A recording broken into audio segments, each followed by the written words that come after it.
तो हेलो बच्चों, कैसे हैं आप? उम्मीद करता हूँ आप सभी अच्छे होंगे। तो बच्चों, आज हम जो है न्यू सिलेबस के अकॉर्डिंग क्लास 9th का चैप्टर नंबर 4, जिसका नाम है बिगिनिंग ऑफ सिविलाइजेशन और the stone as the earliest people, मतलब ये थीम 4 है। और जो ओरिजिनल जो चैप्टर का नेम है वो क्या है? वो है the stone as the earliest people. मतलब हम इसमें थोड़ा सा स्टोन एज के बारे में पढ़ेंगे और जो स्टार्टिंग में जो ह्यूमन बीइंग था वो कैसा था उसके बारे में थोड़ा सा पढ़ेंगे। ठीक है। तो अर्ली मैन, देखिए जो अर्ली मैन था, the hunter gatherer early humans are hunter gatherer, meaning they were nomads who move from place to place in search of food and water. यानी कि जो स्टार्टिंग का जो ह्यूमन बीइंग था वो कैसा था? हंटर और गैदरर था, यानी कि शिकार करता था या फिर खाना इकट्ठा करता था और वो जगह जगह जो है घूमता रहता था वाटर और जो है खाने की तलाश में। They hunted wild animals, fished and gathered various nuts roots and fruits. Simple सी बात है, वही ये फिर वही बात कह रहा है कि वो जो है एनिमल्स का शिकार करता था, फिशेस वगैरह का, और जो है फिर क्या है, वो फ्रूट्स वगैरह अपने लिए इकट्ठे करता था। ठीक है ना। रीज़न क्या था उसका प्लेस टू प्लेस घूमने का? If they stayed in one spot too long they would exhaust all available food sources. इसका मतलब ये है कि अगर वो एक ही जगह पर अगर लंबे लंबे टाइम तक अगर रुकता तो वहाँ के जितने भी जो फूड सोर्सेज थे वो ख़त्म हो जाते थे। ठीक है ना। तो और इसके अलावा और भी कारण थे, जैसे कि भाई जो एनिमल्स थे वो माइग्रेट कर जाते थे। As hunter they had to follow the movement of the animals they preyed upon. यानी कि क्योंकि हंटर था, क्योंकि एनिमल्स को भी शिकार करता था, तो जब एनिमल मूव करेंगे एक जगह से दूसरी जगह तो उसको भी जो है एक जगह से दूसरी जगह मूव करना पड़ता था। फिर सीजनल वेजिटेशन था। सीजनल वेजिटेशन मतलब जैसे कि 4 सीज़न होते हैं तो उसके अकॉर्डिंग अलग-अलग जो फ्रूट्स लगते हैं, तो उसके हिसाब से फिर उसको मूव करना पड़ता था। जिस इलाके में जैसे पेड़ मिलते थे वहीं पर वो शिफ्ट हो जाता था। फिर वाटर अवेलेबिलिटी, जो सारी की सारी रिवर्स थी वो सारी की सारी पेरेनियल नहीं थी। पेरेनियल मतलब होता है बच्चा कि जो है 12 के 12 महीने नहीं बहती थी। और people living near seasonal rivers had to move during dry season to find water. यानी कि जो लोग जो है सीजनल रिवर्स के पास रहते थे। सीजनल रिवर्स मतलब जो किसी सीजन में केवल पर्टिकुलर बहती है, जैसे मानसून के सीजन में बहुत सारी रिवर्स है जो बहती हैं, लेकिन जब मानसून खत्म हो जाता है तो उनमें पानी की कमी हो जाती है। ठीक है ना। तो इस कारण भी वो क्या करते थे, मूव कर जाते थे दूसरी जगह। ये देखिए किस तरह से जो है यहाँ पे गैदरिंग कर रहे हैं फूड की। ठीक है ना। और इसके अलावा आप देखिए हंट कर रहे हैं एनिमल्स को। ठीक है ना। तो इसी तरह से वो काम करते थे। यहाँ पे देखिए अपने टूल्स बना रहे हैं। ठीक है।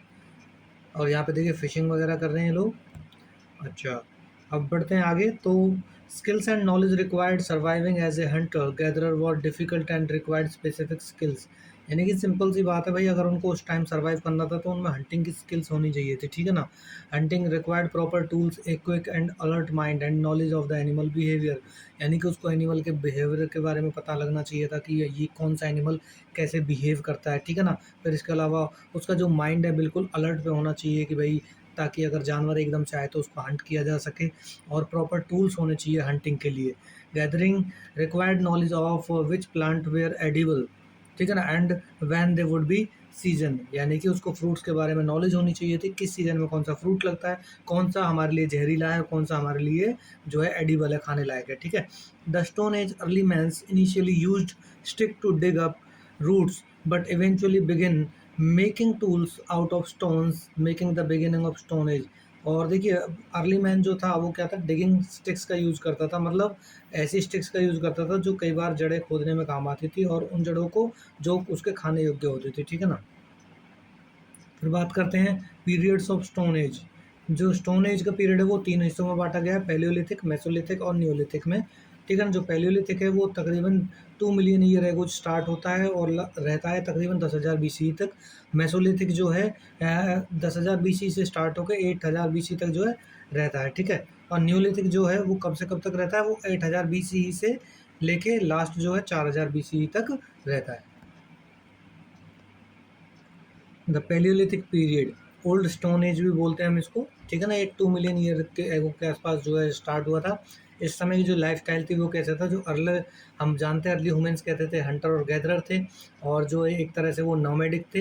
ठीक है ना। मतलब जो चारे की तलाश में इधर उधर घूमते रहते हैं और मूव करते थे place to place, search of food and water. Diet की बात करें तो ये क्या करते थे, hunted wild animals and gather food and eat raw flesh. यानी कि सिंपल सी बात है, एनिमल्स को मार के खाते थे या फिर जो गैदर्ड करते थे फूड, मतलब फूड को इकट्ठा करते थे। और जो ये लोग हैं ना रॉ फ्लैश खाते थे, मतलब कच्चा मांस खाते थे, ठीक है। शेल्टर की बात करें, हैड नो परमानेंट होम्स, उस टाइम कोई परमानेंट घर नहीं था इनके, ठीक है ना। Slept in cave on trees at the night, यानी कि या तो वो गुफाओं में सोते थे या फिर पेड़ों पे, ठीक है। क्लोथिंग की बात करें, वर्स नथिंग इन समर्स, गर्मियों में कुछ नहीं पहनते थे।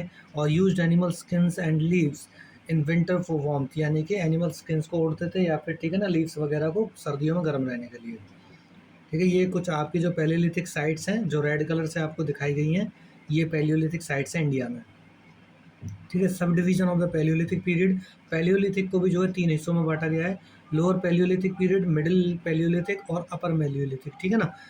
जो है पैलियो लोअर पैलियोलिथिक है, उसमें क्या है, जो एनवायरनमेंट है, much of the environment was covered in thick ice sheets known as the ice age या फिर प्लेस्टोसीन पीरियड, यानी कि जो लोअर पैलियोलिथिक एज है या पीरियड है, उस समय जो ज़्यादातर जो अर्थ है या फिर जो धरती है वो आइस शीट से ढकी हुई थी, जिसको हम प्लेस्टोसीन पीरियड बोलते हैं। ध्यान रखना, प्लेस्टोसीन पीरियड वो पीरियड है जब अर्थ का टेम्परेचर बहुत कम था और पूरी धरती पर जो बर्फ जमी हुई थी, ठीक है ना। फिर टूल्स जो है, early humans primarily used hand axes, यानी कि ये जो हाथ की जो है कुल्हाड़ी वगैरह यूज़ करते थे जो स्टोन की बनी होती थी। मिडिल पैलियोलिथिक की बात करें तो developed more specialised tool like scrapers and borers made from the stone flakes, यानी कि ये इनके जो टूल है थोड़े और एडवांस हो गए थे, स्क्रैपर्स एंड बोरर्स यानी गड्ढा वगैरह करने के लिए, ठीक है ना। फिर बात करें तो इनकी जो एडवांसमेंट है, यूज निडल्स टू स्यू फर्स and skins for body covering, यानी कि सिंपल सी बात है, उसके अलावा ये स्किन वगैरह को, फर वगैरह को, जो ठोस थोड़ी चमड़ी होती है उसको सिलने के लिए निडल्स वगैरह का यूज़ करने लगे थे। अपर पैलियोलिथिक की बात करें तो the climate began to get slightly warmer, upper Palaeolithic के आते आते जो मौसम है थोड़ा गर्म होने लगा था, जलवायु गर्म होने लगी थी, ठीक है। Tools used more refined tools such as flint, blades and projectile pointed for hunting and skinning animals, यानी कि सिंपल सी बात है, ये आज के टाइम पे जैसे ब्लेड की शेप के से, मतलब शार्पन जो है टूल्स है वो यूज़ करने लगे थे एनिमल्स की स्किन को उतारने के लिए, ठीक है ना। और flint blade, projectile pointed, pointed का मतलब है जैसे आपने तीर का आगे का भाग देखा है जिसपे केवल एक पॉइंट होता है, भाले की तरह का, जो केवल एक पॉइंट पे ही जाके हमला करता है, ठीक है ना। उस तरह के जो टूल्स आगे थे इस समय तक। यूज्ड ऑफ टूल्स, यानी कि यूज ऑफ टूल्स क्या था, early humans used crude stone tools for several vital purposes, ठीक है ना। मतलब बहुत मोटे मोटे टूल्स है, ज़्यादा पतले नहीं थे, उनको यूज़ करता था। Used as a weapon against wild animals, tools को एक तरह हथियार की तरह यूज़ करता था जो हिंसक पशु होते थे या जंगली पशुओं के खिलाफ।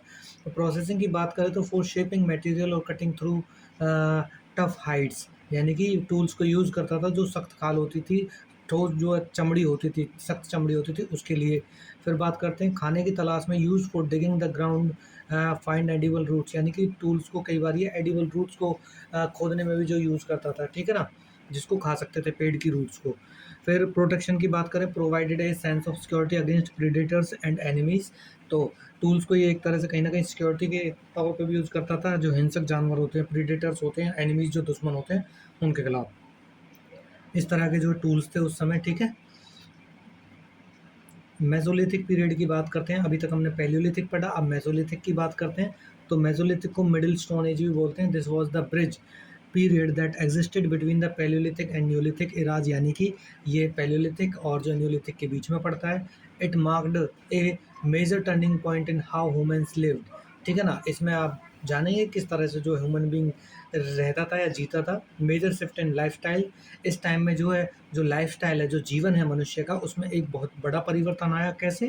क्योंकि जो गैदरर था, जो इकट्ठा करता था, जो हंटर और गैदरर था फूड का, वो ग्रोअर बन गया था। कैसे? Human started moving from being just food gatherer to become food grower, यानी कि जो ह्यूमन बीइंग आज तक केवल जो है one place to one other place घूमता था फूड की सर्च में, वाटर की सर्च में, और वो क्या करता था, जो ग्रेन उगाने लगा था, जो अनाज है वो उगाने लगा था, एग्रीकल्चर करने लगा था। Early farming, they begin experiment with seeds, dropping them on the ground and watching them grow. This helped them realize they could produce a steady food supply. मतलब सिंपल सी बात है कि उसने जो स्टार्टिंग का अपना एक्सपेरिमेंट किया था वो कैसे किया था कि भाई जो सीड्स थे उनको क्या कर दिया था, dropping them on the ground and watching them grow, यानी कि उनको ग्राउंड पर बिखेर दिया था और उनको बहुत लंबे समय तक देखा।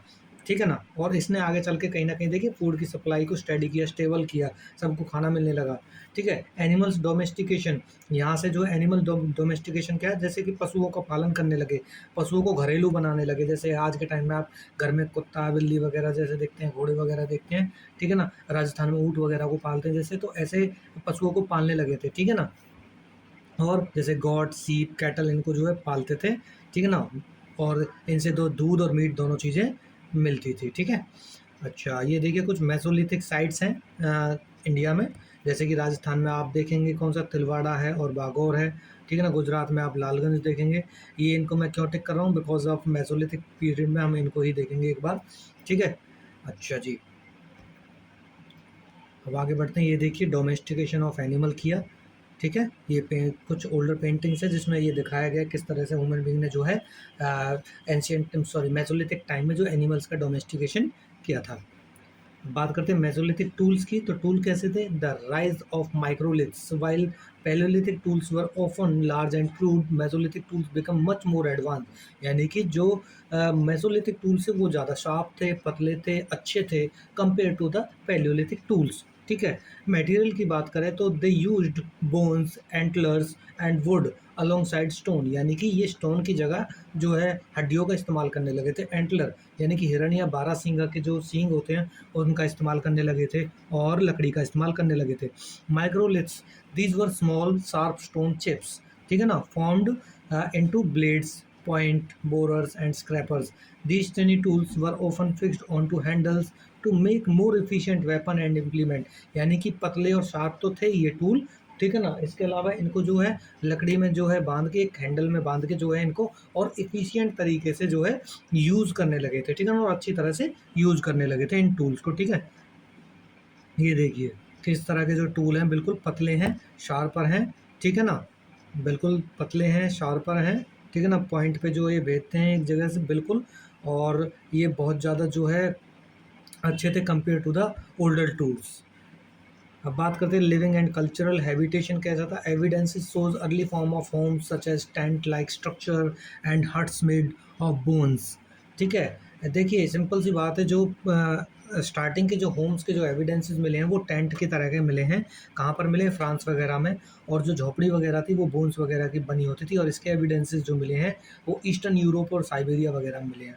आर्ट की बात करें तो उस समय कैसी आर्ट थी, जो केव्स पर जो पेंटिंग वगैरह की जाती थी, ठीक है ना। This period like those in Bhimbetka shows scenes of hunting and daily life. Mesolithic sites in India, Bhimbetka, Adamgarh and Pachmarhi जो है ये मध्य प्रदेश में, जहाँ से जो है पेंटिंग की साइट्स मिली हैं। बागोर और तिलवारा जो साइट्स हैं ये जो है कहाँ से मिली, राजस्थान से, लालगंज जो गुजरात से मिली, ठीक है। तिलवारा, जो तिलवारा के बारे में पढ़ते हैं, Tilwara is the westernmost Mesolithic site in India and is unique because it shows two distinct phases. Phase one characterised by microliths, यानी कि स्मॉल पॉलिश्ड स्टोन्स थे। और फेज टू में जो so progress with wheel made pottery, glass beads and even pieces of irons, ठीक है। Daily life की बात करें तो circular stones arrangement suggested they built shelters, तो जो है इसके टाइम में शेल्टर्स भी बनने लगे। फेज टू में जो है देखिए जो चक्र पर बनी हुई यानी कि व्हील पर बनी हुई पॉटरी है, बर्तन वगैरह दिखते हैं, कुछ पीसेस आयरन के दिखते हैं। और फेज वन में जो है कहीं ना कहीं पॉलिश्ड स्टोन दिखते हैं। माइक्रोलिथ मतलब पतले, अच्छे और पॉलिश्ड जो टूल्स होते हैं। Their diet include both meat and vegetables, ये मीट और मतलब वेजिटेरियन नॉन वेजिटेरियन दोनों थे। जो fire hearths shows they were using fire for cooking and warmth within their settlement, यानी कि आग का यूज़ करने लगे थे, ठीक है ना, ये कुकिंग के लिए और अपने आप को गर्म रखने के लिए, ठीक है। बागौर की बात करते हैं, बागौर राजस्थान में पड़ता है। Bagor is the largest Mesolithic site in India and provide a very clear picture of how early humans live during this transition. Bagor की जो साइट है वहाँ पर जितने भी जो प्रूफ्स मिले हैं, एविडेंसेस मिले हैं, वो बताते हैं कि मेसोलिथिक टाइम में लोग कैसे जीते थे, कैसे रहते थे। लोकेशन की बात करें तो जो है ये कहाँ पे पड़ती है, भिलवाड़ा डिस्ट्रिक्ट राजस्थान में पड़ती है, ठीक है ना। और कोठारी जो रिवर है उसके आसपास पड़ती है। और अगर बात करें, it shows three distinct level of occupation, Mesolithic, Chalcolithic and evidences of iron age. इसमें तीन चीज़ों के जो है कहीं ना कहीं लेवल को दिखाती है, लेवल ऑफ ऑक्यूपेशन को। मेसोलिथिक में कैसा था, कैलकोलिथिक में कैसा था, और आयरन एज में कैसा था। ये तीनों के तीनों पीरियड डिवाइडेड है, लेकिन इस पर आप ज़्यादा ध्यान मत दीजिए, केवल साइट पे ज़्यादा ध्यान दीजिए। ठीक है। तो noun for a high volume of geometric microliths made from local chart and quartz, यानी कि शेप्ड लाइक ट्रायंगल और ट्रेपेज, यानी कि सिंपल सी बात है, जो है माइक्रोलिथ्स से उनकी जो शेप है कहीं ना कहीं ट्रायंगल टाइप थी, यानी कि जो टूल्स थे वो कहीं ना कहीं ट्रायंगल शेप में भी बने हुए थे। ठीक है। लिविंग स्ट्रक्चर की बात करें तो archaeologist found house floors paved with stone stables, stone slabs. ठीक है। यानी कि जो इनके फ्लोर्स वगैरह थे वो स्टोन स्लेब्स के बने हुए थे। Evidences of stone paved areas filled with animals bones prove the domestication sheep got and kettles, यानी कि यहाँ से जो है एनिमल्स की बोन्स वगैरह जो मिली हैं वो बताती हैं। और कौन कौन से एनिमल्स की मिली है, सीप की, गॉट की, कैटल की, जो है एनिमल्स की जो है क्या मिली है, हड्डियाँ मिली हैं, जो ये बताती हैं कि कहीं ना कहीं एनिमल डोमेस्टिकेशन था, पशुओं को यहाँ पे पाला जाता था। और इनकी टूल की बात करें तो देखिए, रिंग स्टोन्स यानी कि used as a hammer, and rubbing stones की बात करें used for a grinding food, यानी कि सिंपल सी बात है, जो ये टूल्स थे दोनों के दोनों कैसे थे, उनको कहीं ना कहीं देखिए एक तरह से हथौड़े की तरह यूज़ करते थे और अनाज को पीसने के लिए जो है यूज़ करते थे। ठीक है। फिर बात करते हैं लालगंज, जो है लालगंज जो गुजरात में पड़ता है, और इसमें जो this is the most extensively studies Mesolithic site in state of Gujarat along with microliths and wild animal bones. यहाँ पे माइक्रोलिथ वही पतले वाले, जो है माइक्रोलिथ का ध्यान रखना, जो पतले वाले जो टूल होते हैं, शार्पन टूल होते हैं, और यहाँ पे जो है एनिमल्स की बोन मिली है। जो रिसर्चर्स हैं वो कहीं ना कहीं क्या है, पीस ऑफ पोट्री देखे हैं और एंड ह्यूमन जो बेरियल देखे गए हैं। बेरियल का मतलब होता है जो मनुष्य को दफनाने के जो साक्ष्य होते हैं वो देखे गए हैं। ठीक है। 14 स्केलेटन ऐसे मिले हैं जिनके जो है फोर हेड पे जो क्रैक है, जिनके माथे पे जो कहीं ना कहीं कट लगा हुआ है। ठीक है। अ, जो इनकी बात करें, evidences suggest a symbiotic relationship with Harappan urban culture. The Mesolithic peoples here likely traded honey and hunted meat with the more advanced Harappan centres, यानी कि सिंपल सी बात है, जो इस टाइम के जो लोग थे वो कहीं ना कहीं हड़प्पन अर्बन कल्चर में भी उनको इंक्लूड किया जाता है, देखा जाता है। और वो जो है व्यापार करते थे, जो है हनी का, जो है शहद का व्यापार करते थे, और या फिर जो जानवरों को मारते थे उनकी मीट का व्यापार वो करते थे। ठीक है। अब थोड़ा सा कंपैरिजन कर लेते हैं पैलियोलिथिक और मेसोलिथिक फीचर्स का। पैलियोलिथिक की बात करें तो जो है टूल्स बहुत बड़े थे, क्रूड थे, यानी कि मोटे थे, हैंड एक्स की तरह थे, और ये लोग जो है केव्स में या ट्रीज पे रहते थे। और फूड सोर्सेज की बात करें तो हंटर और गैदरर थे। क्लोथिंग की बात करें तो एनिमल स्किन्स को या लीव्स को पहनते थे। मेसोलिथिक टाइम में बात करें तो जो सूल्स हैं, जो टूल्स हैं वो और ज़्यादा जो है शार्प हो गए, अच्छे हो गए, जिनकी इसलिए उसको माइक्रोलिथ बोलते हैं। और जो टूल है बोन और एंटलर के बने हुए थे, हड्डियों के या फिर बारहसिंगा या हिरण के जो सींग हैं उनके टूल, उनके सींगों के बने होते थे। फिर एग्रीकल्चर स्टार्ट हुआ, एनिमल डोमेस्टिकेशन स्टार्ट हुआ। ये लोग जो हट्स या टेंट्स में रहते थे, ठीक है ना, जिनका स्ट्रक्चर जो होता था सर्कुलर टाइप होता था, ऊपर से used needle to sew skins, यानी कि निडल्स यूज करते थे ये किसको, स्किन को सीने के लिए। ठीक है ना। बात करते हैं न्यूलिथिक रिवॉल्यूशन। न्यूलिथिक रिवॉल्यूशन 8000 से 4000 बीसी तक। एक बात ध्यान रखिए, हम इसको रिवॉल्यूशन क्यों कह रहे हैं, बिकॉज अगर देखा जाए तो इसमें बहुत ज़्यादा जो है फंडामेंटली देखा जाए तो बहुत बड़े बड़े चेंजेस हुए थे इस पीरियड में। ठीक है।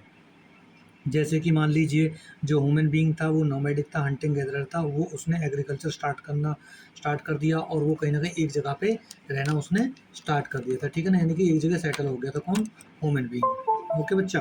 फिर बात करते हैं core changes in lifestyle from nomads to settler, यानी कि instead of moving constantly for food human establish permanent villages with improved houses, यानी कि पहले जो सर्च ऑफ फूड और वाटर की तलाश में प्लेस टू प्लेस घूमता था, नोमैड था, और उसने जो है एक जगह रहना स्टार्ट कर दिया था अच्छे घरों में। ठीक है ना। जो आइडिया ऑफ होम है, for the first time human stopped chasing food begin growing it, यानी कि जो घर का आइडिया है कहीं ना कहीं उसने मनुष्य को एक जगह रोक दिया, उसने फूड की तलाश में उसको इधर उधर नहीं भटकने दिया। ठीक है, घर है तो अपना है, एक जगह ही रहेगा वो। Leading to sense of belonging and community. उसके बाद क्या किया उसने, जो है एक कम्युनिटी बिल्डिंग आई, मतलब रिलेशन बनने लगे, और एक तरह से सोसाइटी का भी जो है स्टार्ट हो गई सोसाइटी बननी भी। पॉपुलेशन ग्रोथ की बात करें तो staple food supplies lead to increase population and more complex society. Staple food का मतलब है, देखिए भरपूर मात्रा में जब अनाज मिलने लगेगा तो क्या होगा, सोसाइटी बढ़ने लगी, पॉपुलेशन बढ़ने लगी, और जब पॉपुलेशन बढ़ने लगी तो कॉम्प्लेक्सिटी ऑफ सोसाइटी है वो भी बढ़ने लगी। कॉम्प्लेक्सिटी ऑफ सोसाइटी मतलब एक तरह से जो है हायरार्की लेवल आने लगा, एक तरह से जो है रिचर्स और पुअर आने लगे। ठीक है ना? और एक तरह से वर्क के बेस पे जो है डिवीज़न होने लगा सोसाइटी में, जो जैसा वर्क करेगा उसको वैसे ही जो है ग्रुप में उसको बाँट दिया जाएगा, ठीक है ना? ये कुछ आपकी देखिए न्यूलिथिक साइट्स हैं, ठीक है ना? पैलियोलिथिक साइट्स रेड से हैं और मेसोलिथिक साइट ग्रीन से हैं और आपकी जो न्यूलिथिक साइट है वो ब्लू कलर से आपको दिखाई देंगी। बात करते हैं agriculture and domestication cultivation. Humans begin growing crops such as wheat barley and rice. मनुष्य ने जो है गेहूं और जो चावल उगाना स्टार्ट किया। एनिमल हस्बेंड्री स्टार्ट की, यानी कि डोमेस्टिकेशन किया किसका, सीप का, गोट का, कैटल का। इसके अलावा उसने कुछ जो एनिमल्स थे वो उसको क्या देते थे, जो एनिमल्स है उसको कहीं ना कहीं फूड और रिसोर्सेज देते थे। कौन कौन से, लाइक मीट देते थे, मिल्क देते थे और वूल देते थे। आप जानते हैं जो एक तरह से शीप है वो वूल का सोर्स है, ठीक है ना? ऊन बहुत ज़्यादा मिलती है भेड़ से। और assisting with farming and transportation. फिर बात करते हैं technological and cultural advance polished stone tools. जो न्योलिथिक जो टाइम है उसमें जो एडवांस टूल आ गए थे, पॉलिश्ड टूल आ गए थे। Tool become more refined and specialised. Example including sickles and axes, यानी कि एक तरह से जो दराती है और जो कुल्हाड़ी है वो बहुत ज़्यादा एडवांस हो गई थी, अच्छी हो गई थी, शार्प हो गई थी, ठीक है ना? और बात करें पॉटरी की, the development of pottery was crucial for storing surplus food and water. जो पॉटरी है, जो बर्तन है, उसका यूज़ करने लगे थे वो किसके लिए, अपने फूड को और वाटर को स्टोर करने के लिए। टेक्सटाइल, अगर हम बात करें मतलब कपड़े वगैरह की, this era saw the beginning of weaving and the wearing of textiles rather than the just animal skins. यानी कि इस समय में क्या हुआ था, कपड़े बुनने लगे थे और उनको पहनने लगे थे। इस टाइम में केवल एनिमल की स्किन को ही ये लोग नहीं पहनते थे। अब बात करें जो न्यूलिथिक साइट्स हैं वो कौन कौन सी है इंडिया में, तो नॉर्थ या नॉर्थ वेस्ट में बात करें तो बुर्ज होम है जो कश्मीर में है, मेहरगढ़ पाकिस्तान में है। ईस्ट साइड की बात करें तो चिरांद है बिहार में, और जो है महागरा उत्तर प्रदेश में है, और जो है दाउजली कहाँ पे है, ये असम में है। और बात करें साउथ की तो हल्लूर और जो है प्रियमपल्ली कहाँ पे पड़ते हैं, ये तमिलनाडु में है वैसे, ठीक है। अब बात करते हैं डेवलपमेंट ऑफ एग्रीकल्चर। तो डेवलपमेंट ऑफ एग्रीकल्चर की बात करें, the emergence of agriculture was the most significant development of the neolithic age, transforming humans from food gatherer into the food producer. जो एग्रीकल्चर का जो विकास हुआ है न्यूलिथिक पीरियड में वो बहुत ही जो बड़ा परिवर्तन रहा है मनुष्य की लाइफ में। कैसे, क्योंकि जो मनुष्य खाने की तलाश में इधर से उधर घूमता रहता था, अब वो फूड का प्रोड्यूसर हो गया है। अब वो केवल गैदरर नहीं रहा है, इकट्ठा करने वाला नहीं रहा है। और इसने जो मनुष्य की लाइफ में इतना बड़ा परिवर्तन लाया कि जो है पूरी की पूरी सोसाइटी उसने जो है चेंज कर दी। यहाँ पे सेटल्ड लाइफ देखने को मिलती है, एनिमल डोमेस्टिकेशन देखने को मिलता है, और बड़े लार्ज स्केल पर और कॉम्प्लेक्सिटी ऑफ सोसाइटी देखने को मिलती है। जैसे cultivating field meant people stayed in one place, leading to the creation of larger settlement and huts made of dried leaves and mud. यानी कि देखिए, जब एग्रीकल्चर का डेवलपमेंट हुआ तो उसकी देखभाल के लिए मनुष्य को एक जगह रहना पड़ा, और जब वो एक जगह रहता था तो जो और भी ज़्यादा लोग रहने लगे, यानी कि सेटलमेंट, जो गांव के गांव बसने लगे। और जो उनकी झोपड़ियाँ वगैरह थी वो कहीं ना कहीं सूखे पत्तों से अपनी झोपड़ी बनाने लगे, दीवारों को मड कीचड़ से वो अपनी दीवारें बनाने लगे, मिट्टी से अपनी दीवारें बनाने लगे। और जो स्टार्टिंग की जो क्रॉप्स थी वो बात करें तो वो वीट और वार्ले जो है उगाता था। यानी कि जो फर्स्ट सीरियल है, जो पहली बार उसने जो है सीरियल्स उगाए, अनाज उगाए, वो वीट और वार्ले उगाए। ग्लोबल ओरिजिन्स की बात करें तो agriculture was first practised as a early as 7000 BC in the near east. यानी कि ईरान, इराक और तुर्की के आसपास आपको फर्स्ट एग्रीकल्चर प्रैक्टिस देखने को मिलती है 7000 BCE में।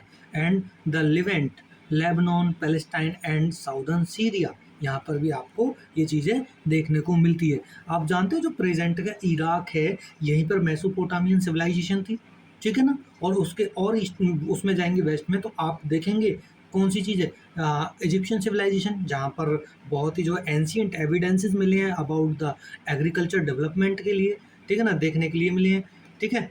तो अब बात करते हैं हम, ये देखिए इस तरह से जो प्रैक्टिस जो स्टार्ट हुई एग्रीकल्चर के डेवलपमेंट की, ठीक है। और इस तरह से फिर जो सेटलमेंट्स होने लगे, ठीक है।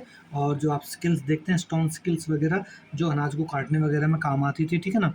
Neolithic sites and finding archaeologicals have found traces of wheat, millets, lentils, grains and animal bones at several major sites, यानी कि जो बहुत सारी मेजर साइट्स हैं वहाँ से जो आर्कियोलॉजिस्ट होते हैं, आर्कियोलॉजिस्ट कौन होते हैं बच्चे, ध्यान रखना, आर्कियोलॉजिस्ट वो होते हैं जो पुरानी चीज़ों के बारे में खोजबीन करते रहते हैं, ठीक है।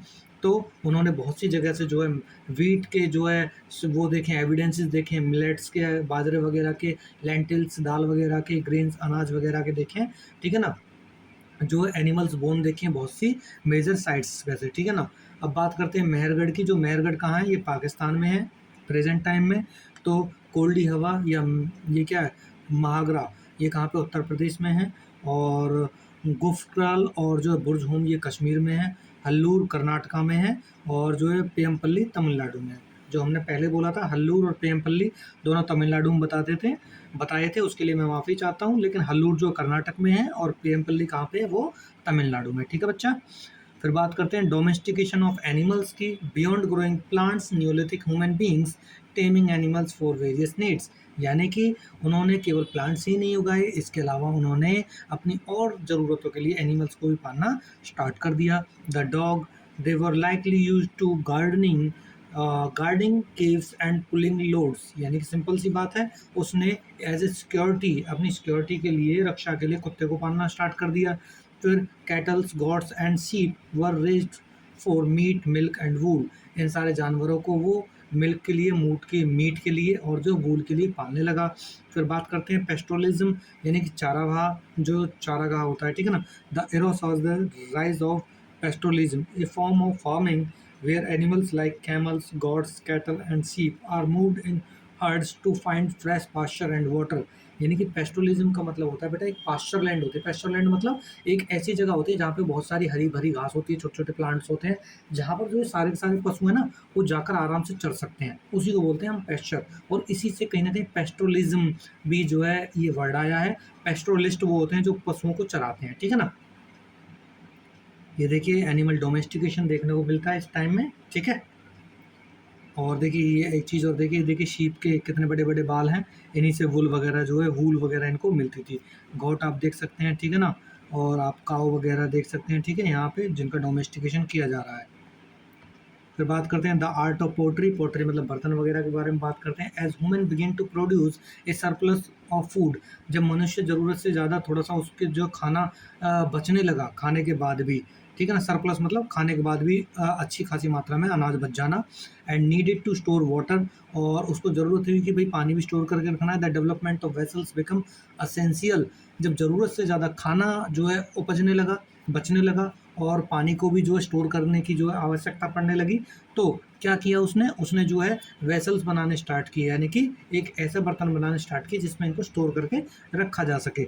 हैंडमेड पॉटरी देखने को मिलती है। Initially Neolithic humans learn to shape clay vessels by hand, यानी कि मिट्टी के बर्तन बनाता था स्टार्टिंग में, ठीक है ना, अपने हाथों से। और जो later these pots were decorated with various designs and animals figures, और बाद में जो केवल सिंपल जो है मिट्टी के बर्तन बनाता था उस पर जो है कहीं ना कहीं एक तरह से डिज़ाइन बनाने लगा, यानी कि एक तरह से क्या बोलते हैं, चित्र बनाने लगा किस पे, वो बर्तनों पे, ठीक है ना।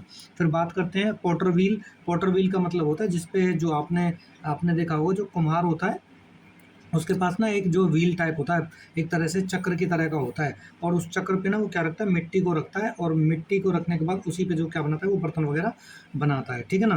These the invention of potter wheels revolutionised production, making it possible to create different type of pottery much faster and more easily, यानी कि जो पोटर व्हील है वो उसको घुमाते जाओ, जितनी तेज़ आप घुमाओगे उतनी तेज़ी कहीं ना कहीं फास्टर जो है आप। और देखिए पोटर व्हील से ना जल्दी जल्दी जो बर्तन भी बन जाते हैं, जल्दी जल्दी आप किसी भी शेप का जो है एक तरह से पॉट बनाना चाहो, बर्तन बनाना चाहो, वो जल्दी जल्दी बन जाता है, ठीक है ना।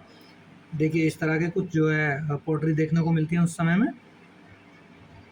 इन्वेंशन ऑफ व्हील की अगर हम बात करें तो इन्वेंशन ऑफ व्हील में, the invention of the wheel was one of the greatest achievement of Neolithic period, fundamentally changing human life. इसने पूरी तरह से मनुष्य के जीवन को बदल कर रख दिया, जिस तरह से एग्रीकल्चर ने बदला।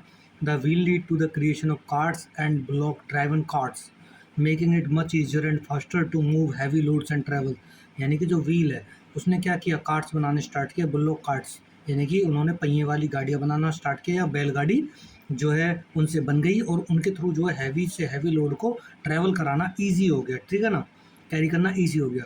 पॉटरी की बात करते हैं तो potter's wheel allowed women to make pots of various shapes and size more efficiently for storing grains and seeds. यानी कि ऊपर से देखिए एग्रीकल्चर का डेवलपमेंट हुआ, फिर उसके अलावा इन्वेंशन ऑफ व्हील देखने को मिलता है, फिर पॉटरी व्हील देखने को मिलता है। पॉटरी व्हील ने जो बर्तनों की जो है प्रोडक्शन की जो क्षमता है वो ज़्यादा बढ़ा दी, ठीक है ना। व्हील ने जो है लोड कैरी करने की क्षमता बढ़ा दी। फिर इसके अलावा जब पॉटरी व्हील बन गया तो उससे अच्छे खासे बर्तन बनने लगे जिनमें हम ग्रेन्स या सीड्स वगैरह स्टोर करके रख सकते थे। टेक्सटाइल की बात करें, the invention of the wheel lead to spindle whorls which were used for weaving clothes for wools and cotton. यानी कि जो पहिया होता है, ठीक है ना, ऐसा होता है, ठीक है। इसमें क्या होता है, इसमें जो धागा होता है और धागे से क्या बनता है, यानी कि जो कॉटन वगैरह होती है, ठीक है ना, कॉटन वगैरह होती है।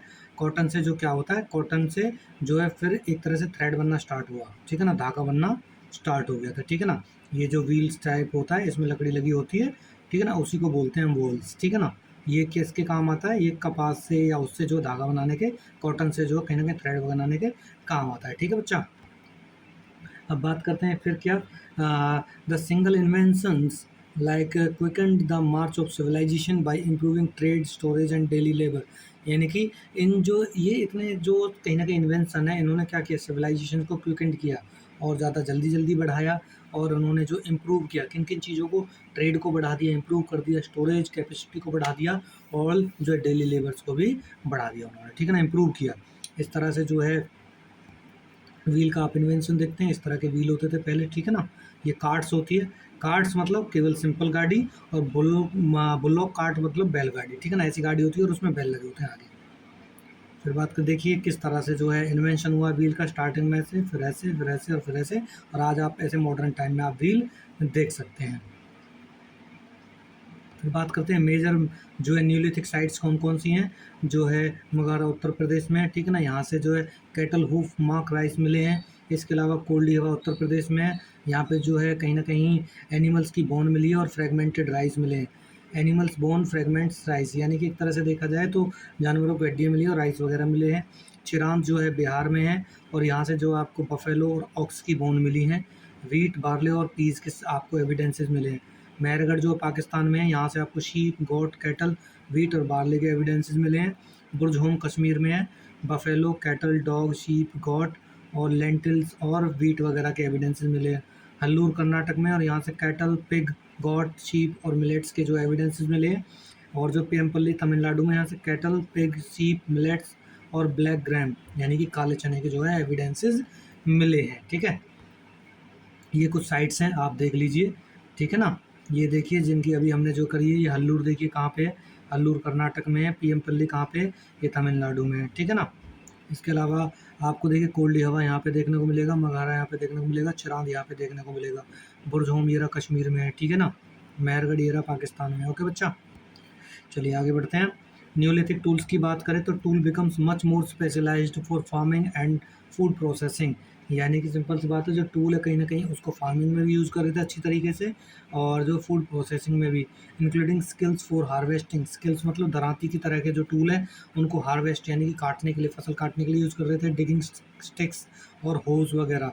तो डिगिंग स्टिक्स मतलब खोदने के लिए, और होज का मतलब होता है कुदाली, खुरपा जो होता है उसकी शेप का, ठीक है। फिर बात करते हैं मोटार्स एंड पेसल्स। ओखली और मूसल जो यूज़ हो रहे थे किसके लिए, ग्राइंडिंग ग्रेन्स यानी कि अनाज को पीसने के लिए, अनाज को पीसने के लिए। Tools were made of polished stone with fine cutting edges. यानी कि जो टूल्स थे उनको पॉलिश किया गया था, चमकदार बनाया गया था, और जो कटिंग एजेस थे फाइन यानी कि शार्प एजेस थे, जो उनके किनारे थे पतले थे और बहुत पैने थे। Some specialised tools were even crafted from bone. और इसके अलावा कुछ स्पेशल टूल्स भी बनाए जाते थे किसकी मदद से, वो बनाए जाते थे बच्चा जो कहीं ना कहीं बोन्स की मदद से, ठीक है। इस तरह के जो आपको न्यूलिथिक एज में टूल देखने को मिलेंगे। ओके, ये आप देखिए हैंडेक्स वगैरह, और ये आपको स्किल वगैरह देखने को मिलेगी, ठीक है ना। स्किल कैसे यूज़ करते हैं, तो दराती वगैरह, ठीक है। अब यहाँ पे इंपॉर्टेंट कुछ टर्म्स हैं आपके पूरे चैप्टर की, जो हो सकता है आपसे 1 नंबर में 2 नंबर में डायरेक्टली पूछ ली जाए। न्यूलिथिक रिवॉल्यूशन क्या है, a period of tremendous transformation when humans shifted from being food gatherer to food producer. Neolithic देखिए, सबसे बड़ी बात तो है कि जो न्यूलिथिक एज है, पीरियड है, उसको एज ए रेवोल्यूशन हम काउंट करते हैं। रेवोल्यूशन क्यों काउंट करते हैं? बिकॉज देखिए इसमें कितने जो है एक तरह से हमको चेंजेस देखने को मिलते हैं ह्यूमन लाइफ में। पहली बात जो है डेवलपमेंट ऑफ एग्रीकल्चर देखने को मिलता है। दूसरी बात जो है पॉट व्हील देखने को मिलता है। फिर तीसरी बात हमको कहीं ना कहीं जो है व्हील देखने को मिलता है, ठीक है ना। और इसके अलावा हमको एडवांस टूल देखने को मिलते हैं, ठीक है। और एक तरह से जो है सोसाइटी में कॉम्प्लेक्सिटी देखने को मिलती है, एग्रीकल्चर का डेवलपमेंट देखने को मिलता है। जो मनुष्य है, जो कहीं ना कहीं फूड गैदरर था, हंटर था केवल, वो अब फूड प्रोड्यूसर हो गया है। और जब फूड प्रोड्यूसर हो गया है तो वो एक ही समय पर जो है रहना उसकी मजबूरी भी बन गया है। और जब एक जगह पर रहेगा तो सिंपल सी बात है, कहीं ना कहीं सोसाइटी डेवलप होगी। और सोसाइटी डेवलप होगी तो सोसाइटी में जो है कहीं ना कहीं हायरार्की आएगी, कामों के अनुसार, उनके वर्क के अनुसार उनका जो है डिवीजन हो गया, ठीक है ना। इसका मतलब कॉम्प्लेक्सिटी बढ़ी, यानी कि और कठिनाई से जो है डिवीजन होता चला गया समाज का, ठीक है ना। सिंपल नहीं रहा अब समाज। डोमेस्टिकेशन की बात करें तो डोमेस्टिकेशन क्या, the process where humans grow specific plants, ठीक है ना, choosing healthy ones and look after animals. This began about 12,000 year ago. यानी कि डोमेस्टिकेशन हो रहा है किसका? एनिमल्स वगैरह का, प्लांट्स वगैरह का, ठीक है ना, 12,000 साल पहले। माइक्रोलिथ्स की बात करें, small sharp stone tools characteristic of Mesolithic period. यानी कि माइक्रोलिथ जो टूल है, जो स्टोन के जो शार्प टूल है, पतले टूल है, अच्छे पैने टूल हैं, वो एक तरह से प्रमुख जो है बात रही है मेसोलिथिक पीरियड की, ठीक है ना। फिर बात करते हैं नोमैड। नोमैड क्या होता है? A person who moves from place to place in search of food and water is called nomad. फिर बात करते हैं हम साइट्स। साइट्स क्या है? लोकेशन वेयर मटेरियल रिमेन्स, यानी कि जहाँ पर कुछ मटेरियल जो मिला है, रिमेन्स मिले हैं उनके, ठीक है ना। जैसे टूल्स के, बोन्स के, पोट्री के of the past are found, यानी कि जो पास्ट के जितने भी जो है रिमेन्स बचे हुए हैं, टूल के, बोन्स के, पोट्री के, वो यहाँ से मिले हैं, ठीक है ना। और बात करते हैं why was it called revolution. मैं आपको पहले बता चुका हूँ कि रिवॉल्यूशन क्यों काउंट किया जा चुका है इसको, क्यों? क्योंकि it was the complete shift in how humans lived from moving constantly to settling in permanent homes. जो कॉन्स्टेंटली एक जगह से दूसरी जगह घूमता रहता था ह्यूमन बींग, वो एक जगह रहने लगा, फार्मिंग करने लगा और सोसाइटी में कॉम्प्लेक्सिटी आने लगी। न्यूलिथिक वर्सेज मेसोलिथिक टूल की बात करें तो मेसोलिथिक जो टूल थे वो माइक्रोलिथ थे, टिनी थे, टाइनी थे। टाइनी मतलब छोटे थे और शार्प थे कहीं ना कहीं, ठीक है ना। न्यूलिथिक की बात करें तो इस टाइम के जो टूल है वो पॉलिश थे, ठीक है ना, फाइनर एजेस थे और भी पतले हो गए compare to the mesolithic tools were specifically designed for farming. और इनको फार्मिंग के लिए बनाया गया था, हार्वेस्टिंग के लिए बनाया गया था, जैसे स्किल्स और मोटार्स, ठीक है ना। स्किल्स वगैरह जो दराती वगैरह है जिससे हम फसल को काटते हैं, क्रॉप को काटते हैं, ठीक है ना। तो इसी के साथ बच्चों आपका जो है ये चैप्टर ख़त्म हुआ है, ठीक है। और आप प्लीज़ इस चैप्टर जो है चैनल को सब्सक्राइब कीजिए ताकि मुझे भी जो है और मोटिवेशन मिले और मैं आपके जो है एक एक चैप्टर बनाता रहूं। और आपका जो नेक्स्ट चैप्टर बनेगा वो अब बनेगा डेमोक्रेसी का, ठीक है ना। डेमोक्रेसी हम इससे आगे करेंगे, ठीक है बच्चा। Thank you so much. जय हिंद, जय भारत।